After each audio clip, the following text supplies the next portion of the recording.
A gente vai iniciar a nossa atividade da roda de conversa do dia de hoje. A gente solicita que todas as pessoas, por favor, liguem os seus microfones. Emanuel, você tem 30, 40 minutos, né? Por aí, 40 minutos, 50 para falar. E depois a gente abre para conversar sobre o que você vai encaminhar, ok? Ok. Bom, boa tarde, gente. Uma alegria estar aqui conversando com todos vocês, com os membros do grupo. A gente já conversa todos os dias, em tempo contínuo, mas com os colegas da universidade, de outras instituições da educação básica. O objetivo da gente no Fortec, nessas sessões semanais de conversa, é, primeiro, manter o diálogo intelectual, manter a fluência do processo de construção do conhecimento. E no nosso campo, na educação, que é o campo de educação e tecnologia, isso tem um sentido ainda maior neste tempo, porque as tecnologias digitais estão sendo muito demandadas na emergência que estamos vivendo. E é preciso que nós, que pensamos e discutimos essas tecnologias já há muito tempo, possamos agora colocar ao serviço da comunidade mais alargada aquilo que nós discutimos, e escrevemos e pensamos, e que de uma forma ou de outra fica sempre um tanto restrito às nossas comunidades acadêmicas e científicas, porque é um pouco da natureza do conhecimento científico, de que ele se gesta em pequenas comunidades epistemológicas, em pequenas comunidades acadêmicas, e só num outro momento, num outro ritmo, é que alcança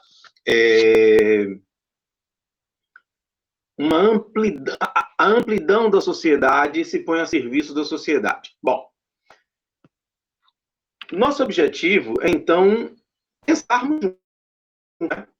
Mas, mais do que elocubrar, é pensar em cima, pensar a partir da nossa realidade dada, do contexto que estamos vivendo.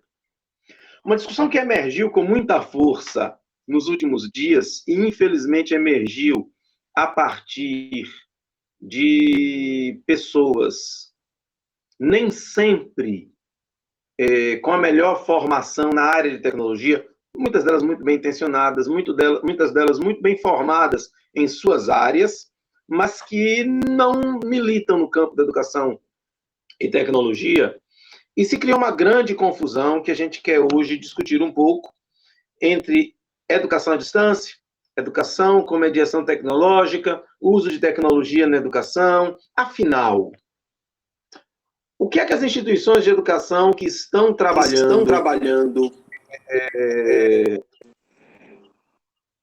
com tecnologia nesta crise estão fazendo? Estão fazendo educação à distância? Estão fazendo educação à distância? O que é educação à distância? Aqui um ponto inicial para a gente pensar é que durante muito tempo se falou de educação à distância em um caminho apofático. Educação à distância que não é educação presencial. Por situações contextuais, acabou no campo geral, do pensamento. Mas o áudio ligado. O quê? Pronto, Emanuel, continue. Então, num pensamento mais alargado, o áudio está voltando. Tem gente com o áudio aberto. No pensamento mais alargado, conceber a educação à distância como que não é educação presencial. Então, não havia uma preocupação de educação à distância, conceituá-la fora dessa dicotomia de educação presencial e educação à distância. Isso emergiu com muita força agora. E na medida em que eu esteja afastado socialmente, isolamento social, posso ter aglomeração, portanto, não podendo ter aglomeração, a lógica de aula presencial fica inviabilizada. Então, se este modelo de educação não pode acontecer, oposto a isso, a alternativa a isso é a educação à distância. Esse raciocínio é um tanto simplista, porque recurso da educação à distância é a caracterização do que é próprio. E se pensa em educação à distância apenas como aquela que não acontece na sala de aula presencial. Há algo de verdade. Com licença. Karine Pugas, por favor, desligue o seu áudio, que eu não estou conseguindo nem interferir por aqui. Obrigada.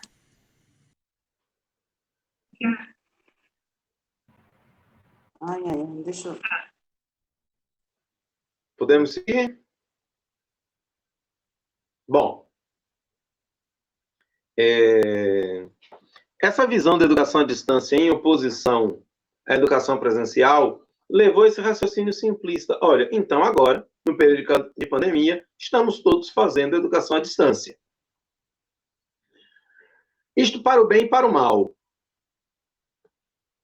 O primeiro ponto que eu quero, então, estabelecer aqui é pensarmos educação à distância para além dessa dicotomia. Então, tentarmos elaborar uma definição de educação à distância.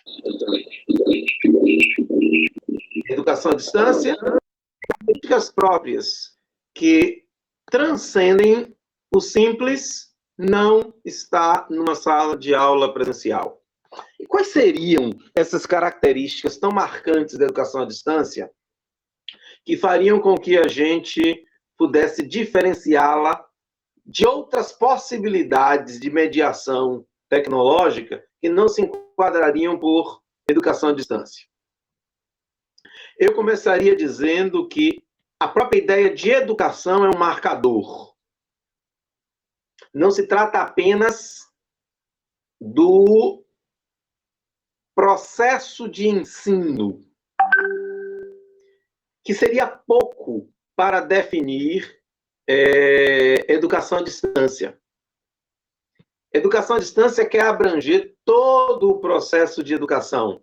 E, nesse sentido, isto que estamos fazendo aqui, como um processo de construção coletiva do conhecimento, como um espaço de discussão, é um espaço de educação. Educação à distância, então, não pode ser reduzida à ideia de ensino à distância. Então, o primeiro marcador para a gente falar de educação à distância é a própria ideia de educação. E em toda a sua complexidade, a ambição da educação à distância é ser um processo de mediação da educação, e não um mero processo de ensino. O segundo marcador da educação à distância, hoje, é a ideia da mediação. Não se concebe hoje, nenhum dos pesquisadores que trabalhamos com educação à distância hoje concebe processos de educação à distância que prescindam da mediação pedagógica. Seja ela a mediação pedagógica conduzida por tutores ou professores, isto é, por seres humanos, a mediação pedagógica conduzida por agentes educativos, seja a mediação pedagógica construída a partir de um material instrucional, se for o caso, mas concebido para articular os processos de mediação, com as limitações que isso, obviamente, tem. Não se pode, de forma nenhuma, comparar o potencial humano de mediar a aprendizagem do que o potencial que qualquer artefato pedagógico, que qualquer material pedagógico concebido para a educação à distância possa ter. Um terceiro marcador para a educação à distância é a baliza legal, a baliza da norma legal no Brasil. Educação no Brasil é hiperregulamentada. Eu até acho que ela poderia ser um pouco menos regulamentada e ter mais espaço para a legítima criatividade dos sujeitos da educação. Mas no nosso formato dos sistemas de educação, a educação é hiperregulamentada e a gente sabe exatamente o que cada sujeito pode fazer dentro do sistema. As normas para a educação à distância são inaplicáveis no período da Covid-19. Veja bem que a educação à distância no Brasil supõe avaliação presencial, supõe estrutura de polos. Então, veja que supõe um equipamento pedagógico que é inacessível na Covid-19. Então, por definição, não há como fazer educação à distância seguindo as regras de isolamento social estabelecidas no Brasil. Até porque, se eu tenho um curso superior e esse curso passa a trabalhar com tecnologias digitais para mediar a aprendizagem no período de isolamento social, eu não terei a estrutura de educação à distância. Ora, se então eu estou dizendo que a gente não tem hoje em curso educação à distância, o que é que a gente tem? Se cunhou, estamos usando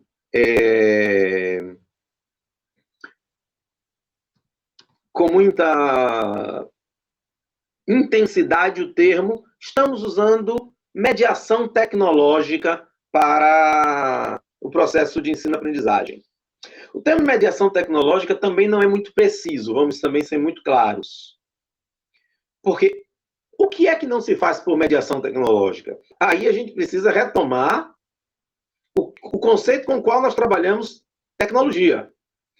A gente não pode agora reduzir tecnologia a tecnologia digital, conceitualmente falando. Se a gente entende que tecnologia é muito mais que as tecnologias digitais, e se a gente entende que a linguagem é tecnologia, a educação sempre se fez por mediação tecnológica, digamos assim. Agora, o que a gente está usando hoje como mediação tecnológica, como categoria, é uma redução de mediação tecnológica digital. Isto é o uso de aparatos digitais para mediar um processo de ensino-aprendizagem presencial que está momentaneamente impedido de transcorrer por causa das restrições da Covid-19. E quais são as características dessa mediação tecnológica? Bom, elas não foram pensadas conceitualmente. A gente está, na verdade, capturando essas características do dia a dia do que nós estamos fazendo. Poderíamos dizer que a primeira característica é o improviso. Nada disso foi planejado. Portanto, ninguém pensou aparatos tecnológicos, ninguém desenhou projetos de curso ou projetos pedagógicos para esta realidade, ninguém pensou previamente um desenho pedagógico para este processo. Nós estamos usando o ditado, trocando o pneu, carro andando, inventando soluções a partir das demandas do contexto. Então, a primeira característica dessa mediação tecnológica que se faz hoje é o improviso. A segunda característica, eu diria, esta é compreensível, embora problemática, é a transposição de realidades presenciais para o ambiente virtual. Os professores foram dormir na sexta-feira, achando que teriam aula na segunda com suas turmas, e acordaram na segunda-feira sem poder dar aula e sendo instados a encontrar alternativas. Aqueles professores cujo histórico de formação e de trabalho com tecnologia lhes permitem pensar estratégias, pensar modelos, pensar propostas que dialoguem de modo mais efetivo com a realidade dos ambientes virtuais, conseguem, de alguma forma, construir estratégias menos ligadas à realidade do presencial. Os outros, cuja história de formação não lhes permite, não lhes dá essa chave de leitura da realidade, estão tentando transpor para a realidade virtual, para o ambiente virtual, para a mediação tecnológica digital, as realidades do ensino presencial. E aí acontecem coisas divertidas. Professor fazendo chamada na videoconferência e os alunos tendo que abrir o áudio para dizer presente. Quer dizer, veja, é aquela repetição do rito da sala de aula presencial, que é aquilo a que o professor está acostumado. Isto é o ideal? Não, isso está longe do ideal. Mas isso é absolutamente compreensível no contexto em que estamos. Isto é, o primeiro movimento de qualquer ser humano é replicar as experiências que ele conhece, porque ali ele se sente seguro. A terceira grande característica da mediação tecnológica digital, como nós estamos usando hoje na educação, é a tentativa de manter uma certa normalidade do rito presencial em ambiente digital. Então, a gente replica os mesmos horários, a mesma estrutura da escola, utiliza as mesmas estratégias, porque, na verdade, o que a gente está tentando é mimetizar a realidade presencial em ambiente virtual. Como disse, tudo isso é compreensível, mas nada disso é educação à distância. Então, minha fala aqui não é uma crítica aos professores que estão trabalhando assim, e nem a tentativa de construir estratégias para trabalhar com seus alunos. Não, não é nesse sentido. Acho que os professores que estão fazendo esse trabalho estão em um esforço hercúleo de se reinventar e reinventar a sua docência em uma situação muito complexa. Agora, isto não é educação à distância. E é preciso dizer isso com clareza, porque o sucesso e o insucesso desta realidade não pode ser posto na conta da educação à distância. A educação à distância é outra coisa. A educação à distância supõe um projeto pedagógico próprio, supõe estruturas para construir a mediação pedagógica própria, que passam por material didático apropriado, que passam por ambiente virtual ou ambiente de aprendizagem. Não preciso nem dizer ambiente virtual, mas ambiente de aprendizagem. Podemos ter um ambiente de aprendizagem que não seja virtual, mas um ambiente de aprendizagem pensado para aquele objetivo pedagógico, pessoal qualificado para trabalhar com educação à distância,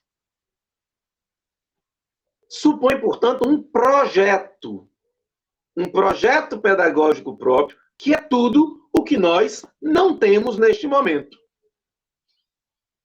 Nesse sentido, gente, a minha fala é para dizer, olha, primeiro vamos devagar com o andor. Não estamos fazendo educação à distância. Segundo, o que estamos fazendo? Temos que dar todos os parabéns aos professores que estão tentando fazer, mas nós que trabalhamos com educação e tecnologia temos a obrigação de nos lançar a campo para ajudar estes professores, na medida do possível, a reestruturar suas propostas para que elas se tornem tanto mais adequadas quanto possíveis à ambiência virtual. À espera de quando nós voltarmos para a nova normalidade. E aqui eu quero pontuar isso com alguma força. É um engano imaginar uma volta para a normalidade como um retorno para o status quo prévio. Isto é, olha, vai acabar a pandemia, vai acabar a quarentena, vão acabar as restrições de relacionamento social e tudo voltará a ser o que era. Não voltará a ser o que era. Será uma nova realidade. Tanto melhor ou tanto pior, quanto for a nossa capacidade de operar sobre este contexto para construir soluções. Estas soluções passam, sim, por repensar o processo pedagógico em sala de aula, que já vem sendo questionado e, de alguma forma, emparedado pelas tecnologias digitais há muito tempo, e que, neste contexto, digamos, receberam um checkmate. Receberam um checkmate. E é inconcebível imaginar que nós vamos voltar para a sala de aula para a mesma dinâmica, para a mesma lógica, como se nada tivesse acontecido. Isto é, vamos lá em julho, começar o semestre, ou começar o ano letivo, seja lá o que for, e dizer assim, vamos fingir que a realidade de março a junho não aconteceu, e vamos unir fevereiro a julho, e a vida que segue como se nada tivesse acontecido. Isto não vai acontecer. E cabe a nós, educadores, no nosso campo, porque a outros cientistas sociais caberá isso em outros campos, cabe a nós, no campo da educação, problematizar esta realidade e já começar a refletir sobre o pós-pandemia. Eu acho que nós, no campo da educação, temos duas responsabilidades. Temos a responsabilidade de pensar a educação neste processo, no durante, e começar a pensar a educação no pós-pandemia. Por quê? Porque nós temos a responsabilidade de propor à sociedade o que será o processo ensino-aprendizagem, o que será a instituição escola, a instituição universidade no pós-pandemia. Bom, eu acho que eu, mais ou menos, dei conta da proposta e acho que com alguma questão que venha, a gente pode retomar a discussão. Certo, Meire? Emanuel, você foi cirúrgico. Você não levou nem 30 minutos. Né? Tá vendo como eu estou me... Só alertando que estamos também no Facebook. Aí eu vou ter que fazer uma mediação dupla, tá? Vou pedir à Lígia que mande o link do T-Link no Facebook. E aí eu vou pedir assim, quem quiser comentar, falar alguma coisa, perguntar, aqui no T-Link, basta ir sinalizando aqui no chat que eu vou fazendo acompanhamento, e aqui no Facebook basta lançar as questões que eu vou tentando repassar. E aí, alguém quer comentar alguma coisa?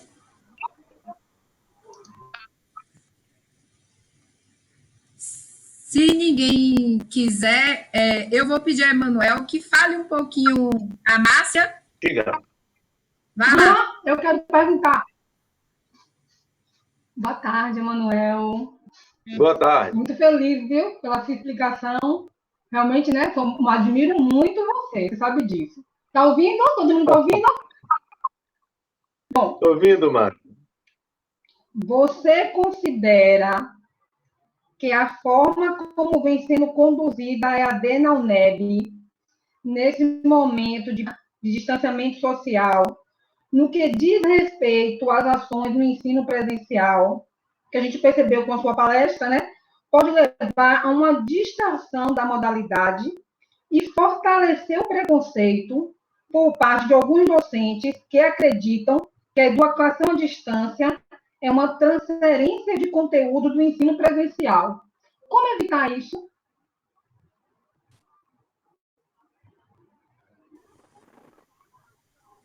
Mais alguém quer sinalizar mais alguma Como coisa? assim?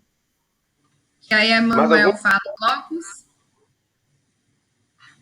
Se não, Emanuel, toca aí a demanda.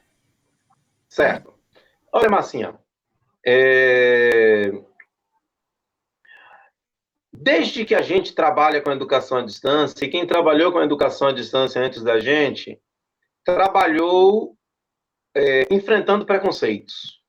Então, assim, não é uma realidade nova enfrentar preconceito para quem trabalha com educação à distância. E o preconceito no sentido mais clássico, porque o preconceito é filho da ignorância, né? As pessoas não conhecem da modalidade e formam um juízo equivocado sobre ela. Bom, infelizmente, muito desse discurso do preconceito se reforça com as circunstâncias da pandemia Covid-19. Repara, é uma característica do preconceito ele se reforçar de sua própria ignorância. Então, o preconceito ele não se fortalece do conhecimento, ele se fortalece da ignorância. Então, eu não sei e continuo sem querer saber e vou reforçando o meu juízo preconcebido. Isso é verdade no preconceito de raça, isso é verdade em todo tipo de preconceito. Não é diferente na educação à distância. Portanto, as pessoas que já fazem uma imagem negativa da educação à distância recolherão todas as dificuldades que foram vivenciadas nesses dias e dirão, olha, tá vendo que a educação à distância não presta? Isso vai acontecer. Agora, a nossa tarefa é, de forma muito metódica, dizer, veja bem, isto aqui não é educação à distância. E não é educação à distância por isto, por isto e por isto. Abordando um pouco o que você disse, transmissão do conhecimento, primeiro, é impossível. Conhecimento é uma construção. Ninguém transmite conhecimento.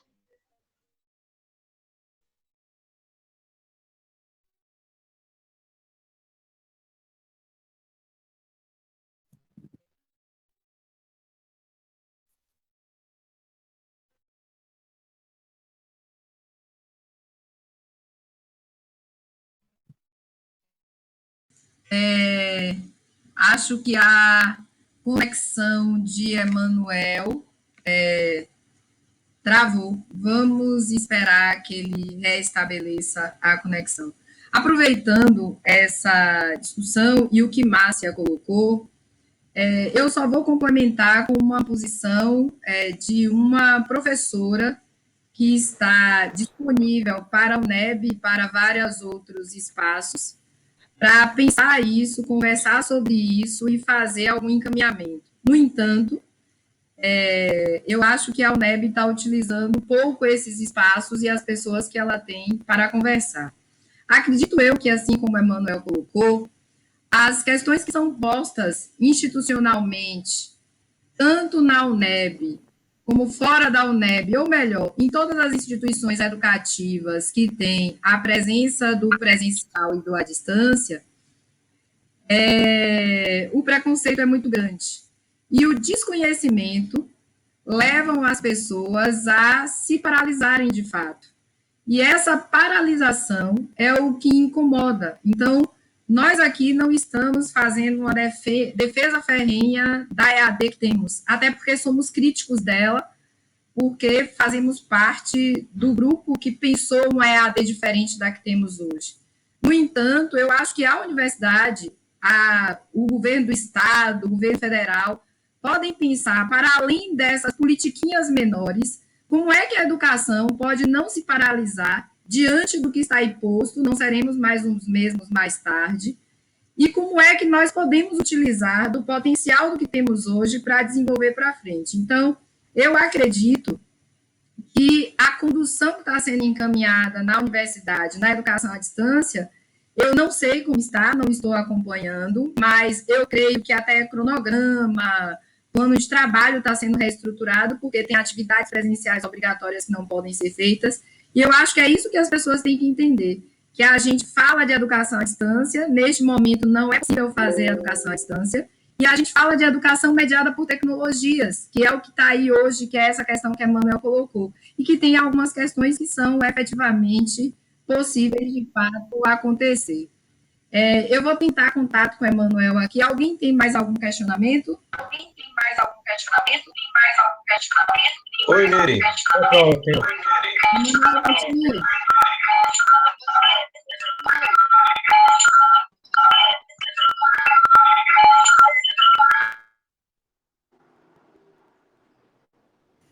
Emanuel, pode continuar?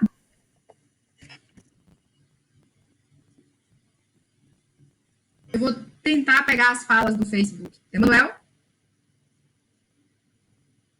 Emanuel caiu. Tem um questionamento.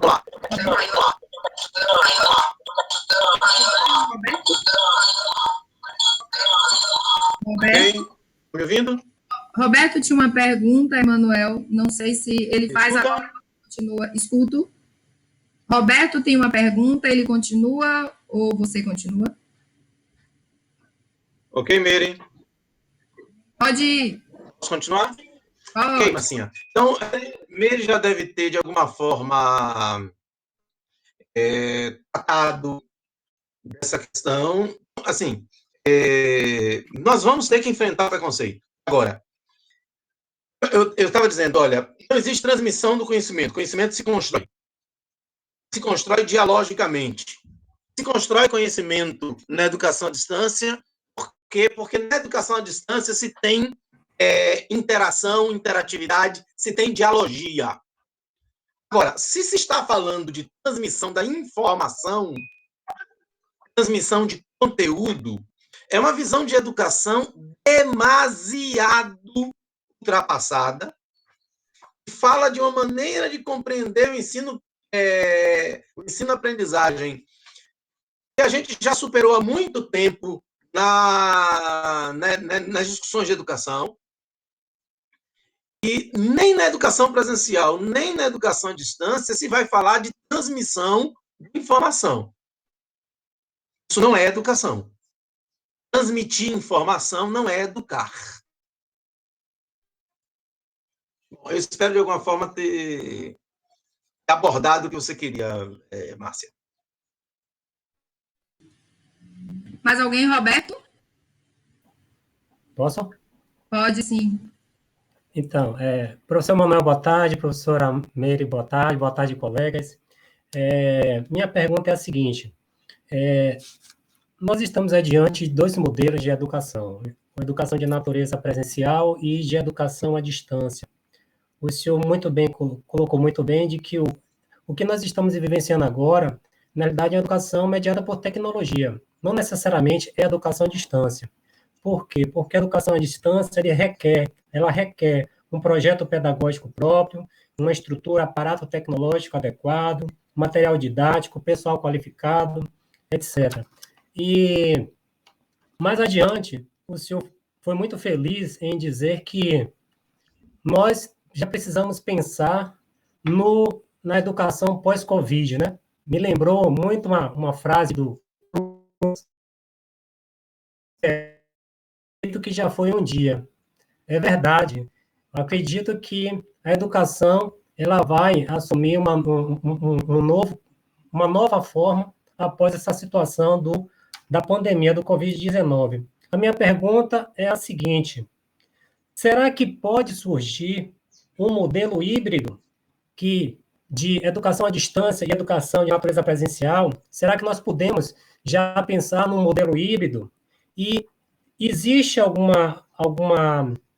espaço na legislação que permita esse modelo híbrido, ou já se pensar nesse modelo híbrido? Ok. Muito interessante, Roberto. Repara, não vai ser da mesma forma, eu estou convicto, porque não faz sentido, nem nas experiências da história faz sentido que a gente tenha um evento global como este, que mexe na economia, nas relações afetivas, nas relações sociais, mexe na maneira como nós nos relacionamos com tudo e com todos. Alguns especialistas já falam, e eu não digo isso para assustar ninguém, mas já falam que não esperemos soluções rápidas. Aquele discurso, não, vamos ficar um mês de abril em casa e depois vai voltar tudo ao normal. Não é verdade. Há especialistas aí em epidemiologia falando que ainda teremos pelo menos 2 ou talvez ondas. Isto é, você vem com uma onda, né, infecta, depois você volta com outra, porque são os processos mesmo de transmissão dos vírus. O impacto disso na organização social é claro. Não é possível pensar que a sociedade vai simplesmente voltar para o que era. Eu faço algumas perguntas, vamos aqui pensando alto com você, para a gente imaginar. Será que os professores e os alunos experimentaram essas 2, 3 meses, 1, 2, 3 meses, nesse processo de mediação tecnológica, com todas as suas dificuldades, não aprenderão nada com isso? Não tirarão nada disso? Voltarão à sua prática pedagógica, desconsiderando tudo que viveram? Me parece que não. Me parece que não. Para o bem ou para o mal, essas realidades impactarão. Por outro lado, olha, ontem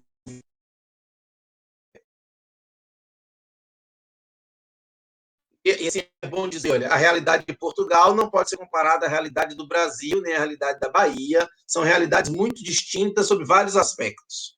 Mas o primeiro-ministro de Portugal dizendo assim, olha, os pais em setembro, no início do próximo ano letivo, todas as crianças terão um terminal de acesso e terão um pacote de dados para acessar conteúdos de educação. Olha, isso é uma mudança concreta. É uma mudança de política de Estado.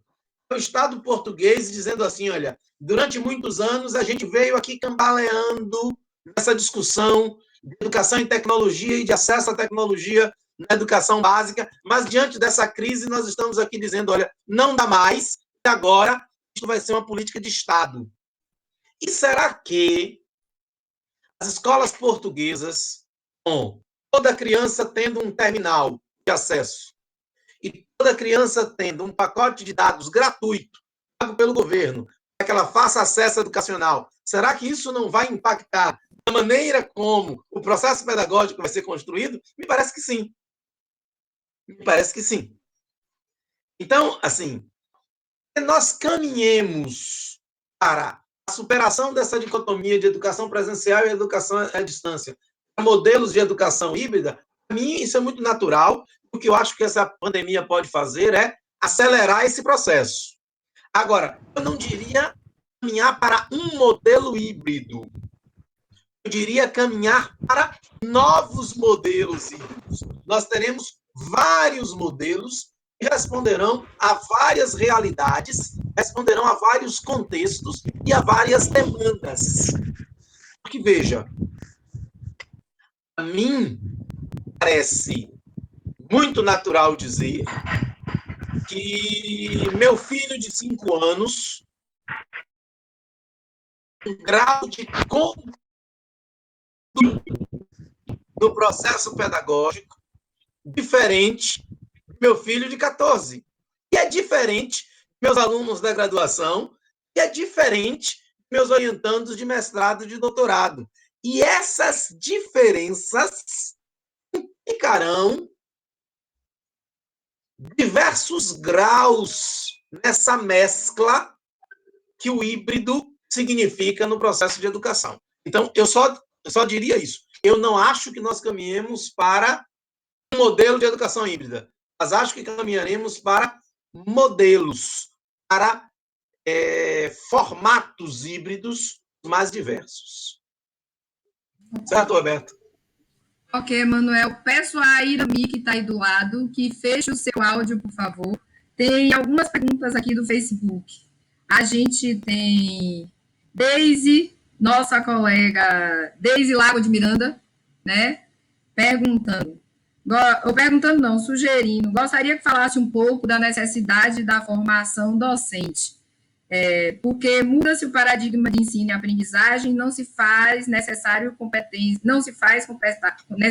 competências digitais, também não se faz necessário apenas as competências digitais. Também Renata perguntando como repensar o currículo da formação docente nas estruturas que temos hoje para atuação pós-pandemia. Percebo que essa é uma boa oportunidade, se não poderia falar isso. Deixa eu ver o que mais.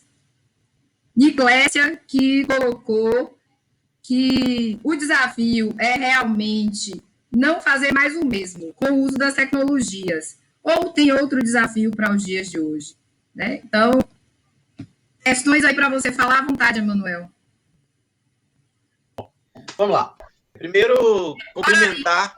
Fora isso, se você abrir o chat aí do lado do seu, também tem várias perguntinhas no chat, porque se eu abrir aqui, eu transmito o chat também na geral, tá?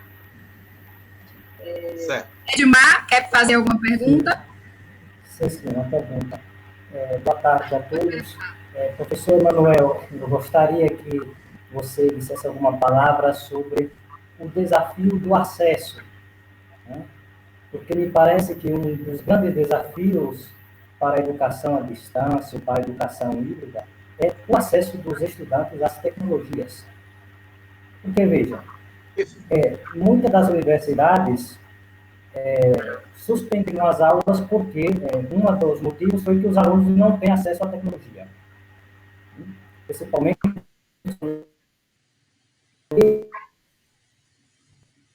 tentando continuar com essa mediação tecnológica, tentando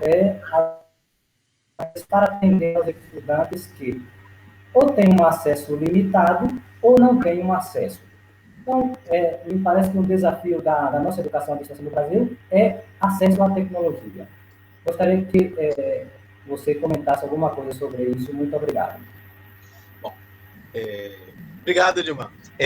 Bom, deixe-me começar cumprimentando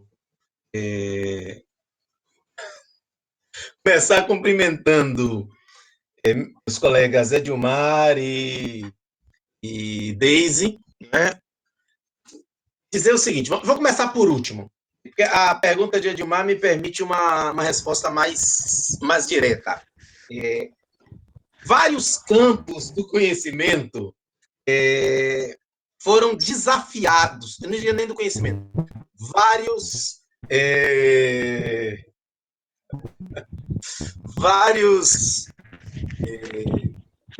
se me retomar. A sociedade, ela está sendo desafiada por esta pandemia. Poderes públicos estão sendo desafiados e algumas das lacunas históricas que nós temos foram postas à vista. Não é? O nosso problema histórico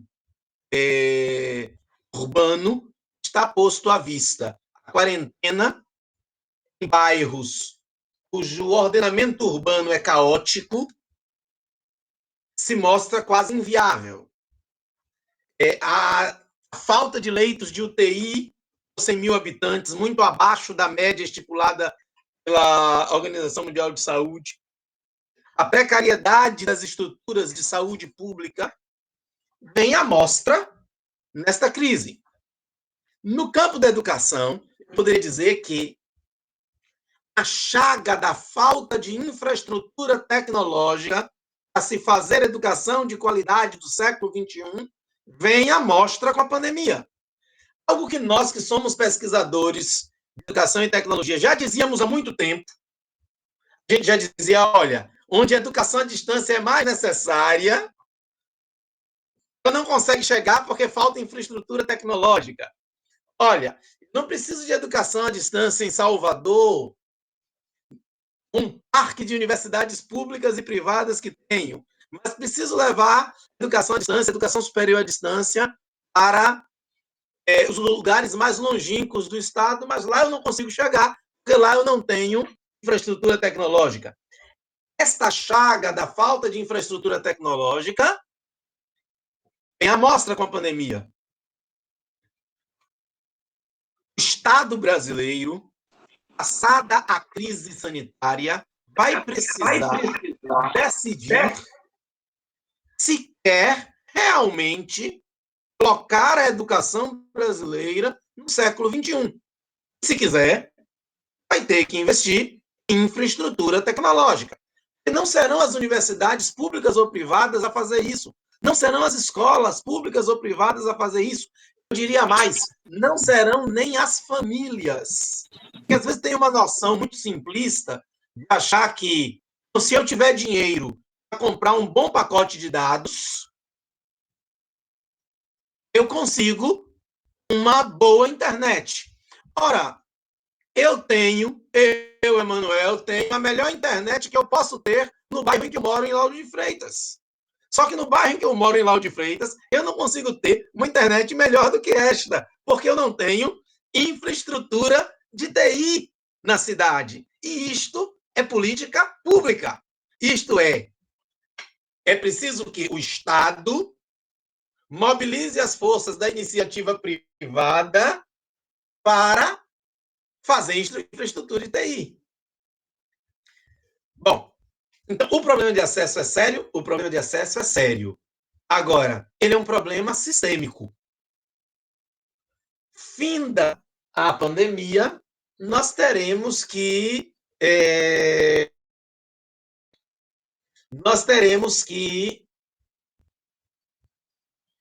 rediscutir as coisas na sociedade brasileira. Uma delas é infraestrutura de TI. Ana Deise Lago coloca algo que é fundamental. Formação, e aí eu articulo as duas perguntas, o currículo da formação. A formação precisa chegar ao século XXI, da formação continuada à formação inicial à formação continuada. Isto é, nós precisamos pensar o professor para além do CUSP-GIS. Aí eu preciso fazer duas críticas. Do lugar de quem trabalhou durante muitos anos no curso de formação de professores, uma licenciatura temática, aqui eu quero separar a pedagogia do que eu chamo de licenciaturas temáticas, geografia, história, matemática, letras, né, por áreas do conhecimento. A pedagogia é mais porosa para a discussão do processo ensino-aprendizagem, que a pedagogia tem, neste processo ensino-aprendizagem, o seu coração, o seu núcleo, a sua razão de ser. As licenciaturas temáticas, letras, geografia, história, matemática, elas têm síndrome de bacharelado. Há uma hiperpreocupação com a área do conhecimento e uma hipopreocupação com o lugar do formando como futuro professor. São cursos de formação de professor que estão mais preocupados em formar o intelectual da área do que o futuro docente. Isso precisa ser repensado. É preciso que os cursos de formação de professores sejam cursos de formação de professores, que a formação docente tenha um lugar mais nobre no currículo das licenciaturas. Isto é, que eu sou licenciado em letras, eu estou falando assim, na minha própria realidade. A nossa preocupação em trabalhar com literatura, com linguística, no curso de letras é legítima, mas ela não pode ser maior que a preocupação de formar o professor. Essas coisas precisam se equilibrar. E aí, Deise, competências digitais ou uma docência para o século XXI, talvez seja mais abrangente falar, entrar em jogo. Nessa linha, o currículo da formação docente precisa ser estruturalmente repensado para dar conta deste complexo. Mas veja, essas são coisas que quem pesquisa currículo, quem pesquisa formação do educador, já vem dizendo. Então, o que a Covid faz é pôr à mostra as chagas dos nossos problemas. A Covid escancara dificuldades históricas que temos e nos dá a chance de discuti-las. É preciso ver por esse lado. É preciso ver por este lado. Ela nos dá a chance de discutir. E isso é o lado bom. O lado ruim é que faz isso na crise, nesta situação que vivemos. Mas o lado bom é que nos dá a chance de discutir. Certo? Espero ter, de alguma forma, dado conta das propostas. Tem mais uma aqui, de Sandra Bárbara, nosso colega. A gente tem Eudina, a galera lá da UESB, Luiz Henrique, meu primo, assistindo também. Mas antes de Sandro, eu queria colocar uma questão até para a Deise. A gente vem pensando nessas questões há muito tempo. O grupo de pesquisa da professora Sandra Soares, há 3 anos atrás, desenvolveu uma pesquisa pensando a docência no ensino superior e trouxe como um dos pontos lá a ser abordado na formação didático-pedagógica dos professores justamente a necessidade de uma formação para lidar com essas questões que são apresentadas como novas, né, para os professores no que tange às tecnologias de informação e comunicação.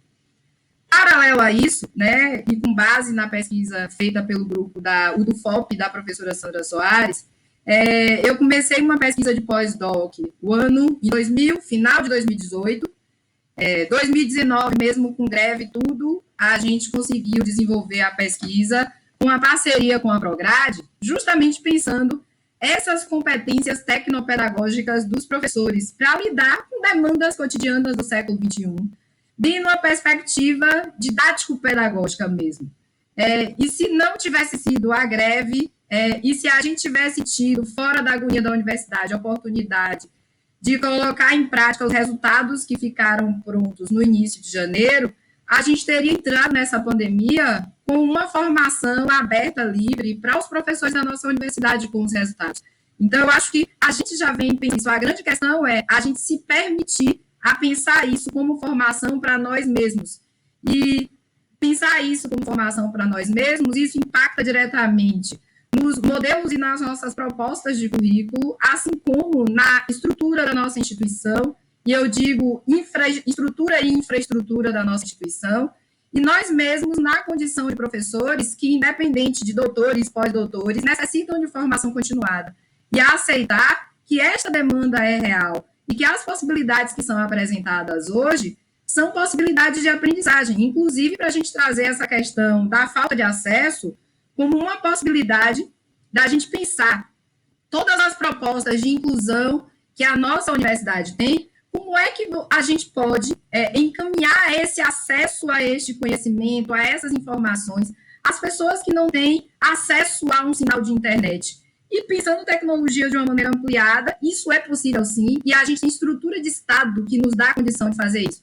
A grande questão é que o preconceito anterior a discussões e as proposições não permitem que a gente apresente as proposições. Então, a gente fica muito no falar e pouco no fazer, né? Só queria trazer essa consideração. Emanuel, Sandro traz para você assim, bem posto, Emanuel, a sociedade está sendo desafiada e todos nós juntos precisamos tomar decisões. Talvez decisões que não sejam agradáveis, mas teremos de tomá-las. O tecido social, tal qual conhecemos, está em franca ruptura. E sim, você tem razão, o problema é sistêmico. Eu lhe pergunto, diante de tudo isso, como caminharemos a partir de agora? Você tem alguma proposição efetiva? E a outra questão, Josiane fala reforça o que você falou, da importância da formação dos professores na licenciatura, Niclésia apresenta que agora é demandado a formação considerada menor dos pedagogos para não pensar somente tecnologias, mas metodologias para encaminhar essas questões. Não seria esse o caminho? Bom, Só lhe dizer uma coisa, nossa pró-reitora de graduação também está online. Que honra, que honra.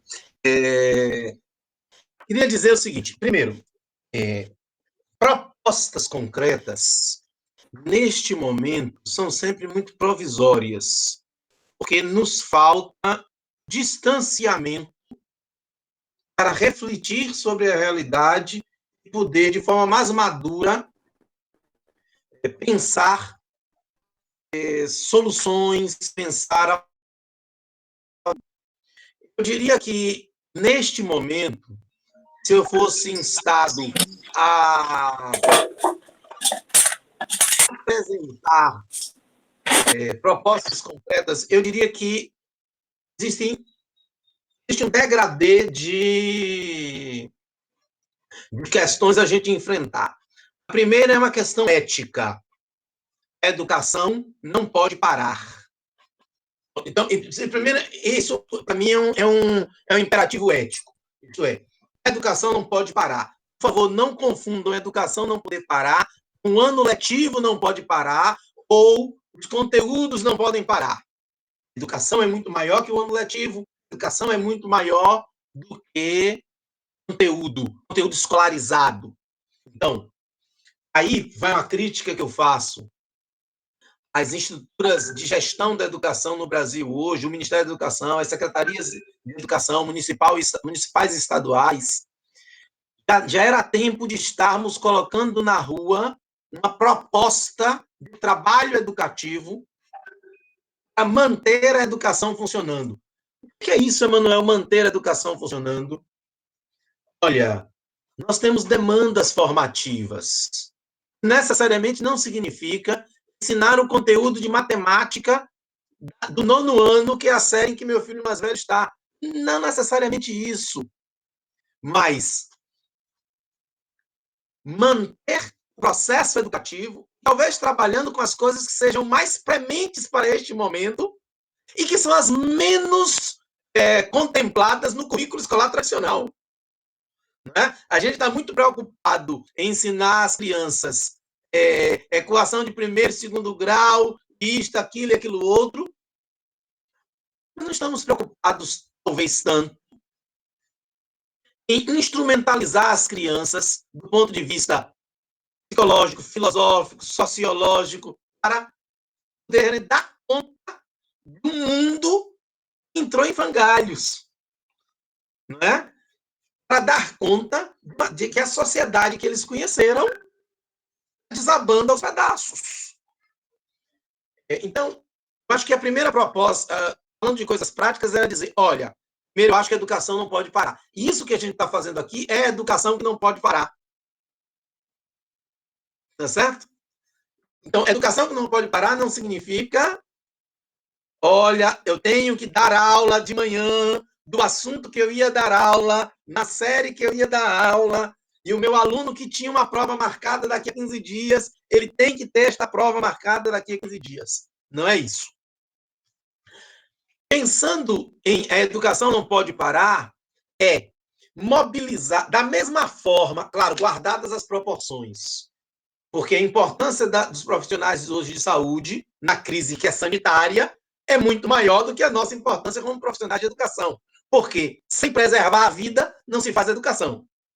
Então, a preservação da vida é a maior prioridade. Mas, guardadas as proporções, da mesma forma que o Estado brasileiro está arregimentando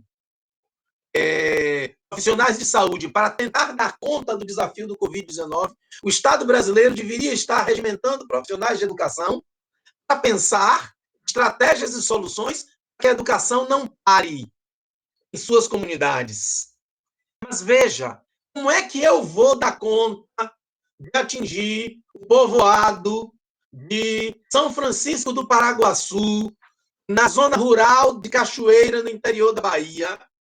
Eu não tenho que dar conta de São Francisco do Paraguaçu, mas a Secretaria da Educação do município de Cachoeira, naquele povoado, pode pensar alguma estratégia que vai desde emprestar livros da biblioteca pública, se ela existir, a estudo dirigido, a orientação de trabalho, a pensar propostas de leitura, enfim.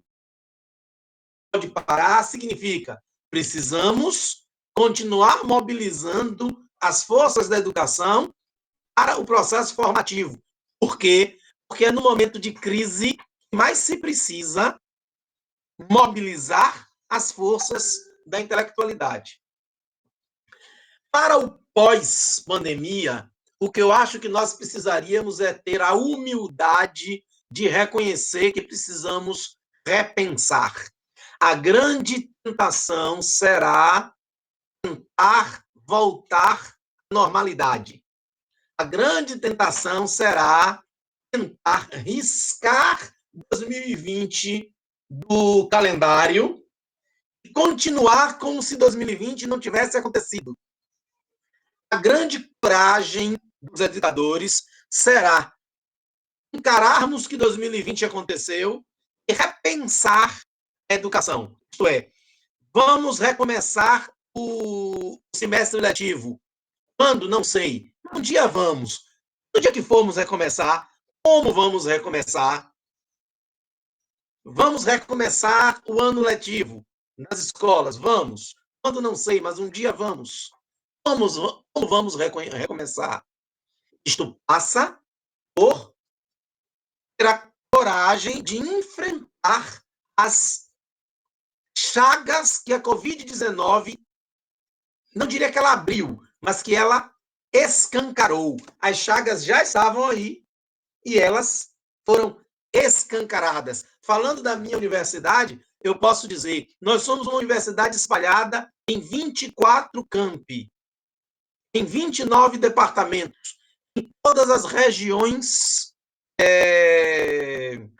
os territórios de identidade do nosso estado. Como nós vamos fazer uma educação para o nosso estado pós-Covid-19? Precisaremos ter coragem de sentar para discutir, enfrentando os nossos próprios fantasmas, as nossas próprias dificuldades, enfrentando as nossas próprias deficiências, mas aproveitando o nosso potencial. E acho que nós temos muito potencial. E o fantástico, assim, algumas pessoas dizem assim, olha, eu estou vendo professores fazendo aulas ridículas no YouTube, no Instagram, na rede de videoconferência, eu vejo diferente. Eu estou vendo pessoas encontrando-se, tentando se encontrar, se reinventando, e essa energia de se reinventar não pode ser desperdiçada. Isto é, nós temos que depois canalizar essa energia para repensar estruturalmente a educação, a escola, a universidade, o processo pedagógico. Entender que A escola não está dissociada do universo. E a ilusão de que eu fecho minha porta da sala de aula, deixo o universo do lado de fora e dou minha aula, não existe. E a Covid-19 arrebentou as portas de nossas salas e disse, olha, vocês estão no mundo, estão na sociedade, vocês precisam fazer educação no mundo e na sociedade. Portanto, é a gente, de alguma forma, encontrar nas energias que conseguimos mobilizar neste momento, energia para construir uma nova educação. Olha, os momentos de crise são momentos de reconstrução. Estava dizendo outro dia a um aluno, conversando, orientando um aluno, a gente puxando conversa no final, no início da orientação, não me lembro, disse assim, olha, as grandes tragédias mudam a sociedade, mas não necessariamente para melhor. Mudanças que foram a melhor, mudanças que foram a pior. O nosso desafio é que esta grande tragédia humana mobilize o melhor de nós para fazermos uma sociedade melhor. E a nossa parte no fazer uma sociedade melhor é fazer uma educação melhor. Eu espero ter, de alguma forma, abordado aquilo que vocês propuseram. Ok, Emanuel. Você falando aí e Rosilapa escrevendo o mesmo texto que você falou. Temos que ter coragem de fazer diferente, né? De propor diferente, de exercitar diferente. Algumas pessoas falando do potencial que a UNEB tem e que a UNEB tem encarar isso muito bem a partir daí. Dídima, que colocando a gente fazer isso no mundo e com o mundo, como já dizia Paulo Freire. E aqui eu já aproveito para agradecer assim, o nome do professor Vitor, lá do Instituto Politécnico de Bragança também, que está online, a professora direto de Portugal, a professora Graça Costa, lá direto de Barcelona também. Então, tem algumas pessoas aqui muito caras para nós. Tem como a gente abrir aqui para alguém que queira fazer mais alguma contribuição? Deise disse que sua fala foi emocionante, Emanuel. Alguma contribuição, e a gente pede, se Emanuel for encaminhar, que ele leve uns 2 minutinhos para encaminhar a contribuição, e quem for fazer, seja bem breve também. Alguém mais? Deise Lago não quer falar, não? Rosilapa, quem está aí?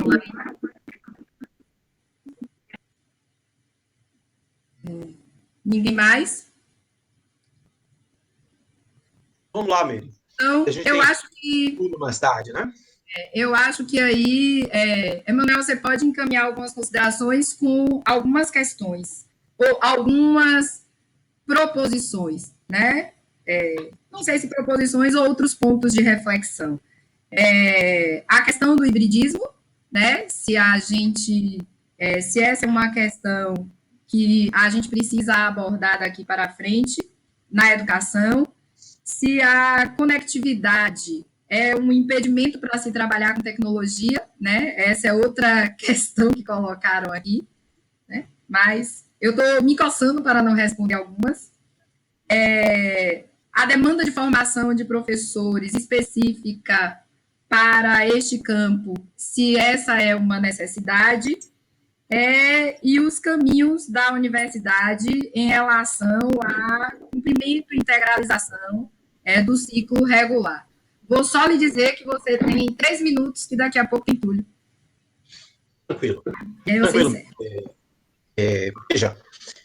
De alguma forma, eu já falei um pouco sobre essas coisas, e essa fala, esses nossos espaços aqui são falas seminais, não é? O objetivo da gente aqui é plantar ideias, dialogar com os colegas da educação superior, os colegas da educação básica, essa comunidade de educadores. A gente precisa conversar neste momento, nós precisamos conversar, até para que nós tenhamos uma massa crítica para, seja propor pós-pandemia, seja para criticar as propostas que venham e reinventá-las a partir da nossa crítica e da nossa realidade.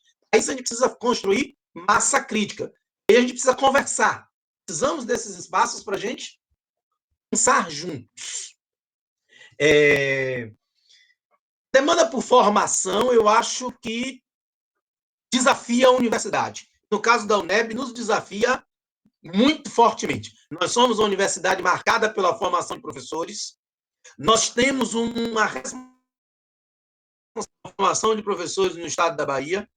Não sei se dado estatístico, seria até bom, fica aí um desafio para a gestão da UNEB, mas seria bom a gente apresentar para a sociedade qual é o tamanho da UNEB dos professores formados que atuam no estado da Bahia. Garanto que é imenso, porque só se a gente considerar o projeto UNEB 2000 e o que formou na educação, no Fundamental 1 em educação infantil na rede municipal, é uma fábula. Repensar a formação passa por repensar o currículo inicial, de formação inicial, repensar o currículo de formação continuada, repensar a ideia de formação continuada, ainda é pensada como cursos pontuais e não como um fluxo. Passar a vida do professor como um rio que corre e que o professor vai mergulhando, saindo e entrando na medida de suas necessidades. E isso é um desafio da universidade. A conectividade ou a infraestrutura de TI é um problema estrutural que a universidade precisa ser mais uma voz a tensionar os poderes públicos. Volto a dizer, não nos iludamos. Infraestrutura de TI é decisão estratégica de política pública. É preciso que o Estado brasileiro decida se quer trazer a sociedade brasileira infraestruturalmente para o século XXI, ou se não quer. E nós temos que tensionar. E, por fim, a ideia de hibridismos. Insisto nisso. Vamos evitar o singular ao falar de hibridismo. Para não dar ideia de que estamos pensando em um modelo, em uma proposta, em uma modelagem singular. Na minha cabeça, hibridismo supõe modelos, propostas. São hibridismos. Isto é um degradê que vai totalmente presencial ao totalmente à distância, se a gente quiser usar esses dois polos, mas eu acho que eles nem são adequados. Um degradê que vai se construindo a partir das demandas, das necessidades, dos contextos, da potencialidade, a partir da área do conhecimento, a partir da maturidade dos sujeitos, a partir do desejo dos sujeitos. E isso vai fazer modelos. E aí, algo que a gente fala tanto quando pensa em educação, vai começar a se materializar de modo mais perceptível. A cara do sujeito. Educação feita para cada sujeito, a partir de cada sujeito. Bom, muito obrigado, gente, por escutarem, de conversarem comigo nesta tarde, melhor que me escutarem, conversarem comigo nesta tarde. Eu peço que a gente agora continue na conversa com o Túlio, com o professor Marcos Pinheiro, e continuemos esse debate aqui nas próximas quartas-feiras. Obrigado, Miri. Obrigada, Emanuel. Estão me ouvindo? Obrigada, Emanuel. Só vou pedir a Túlio 2 minutinhos aqui, só para que eu possa concluir uma aqui e salvar a outra. Obrigada, Emanuel. Algumas questões ficaram aqui. Eu vou tranquilizar os que encaminharam. Eudina, a gente terá uma roda com as professoras da educação infantil, conversando isso também, como é que vai ficar a educação infantil, e uma professora de Portugal, a professora Lúcia Amante, que também vai conversar com a gente a respeito dessa questão.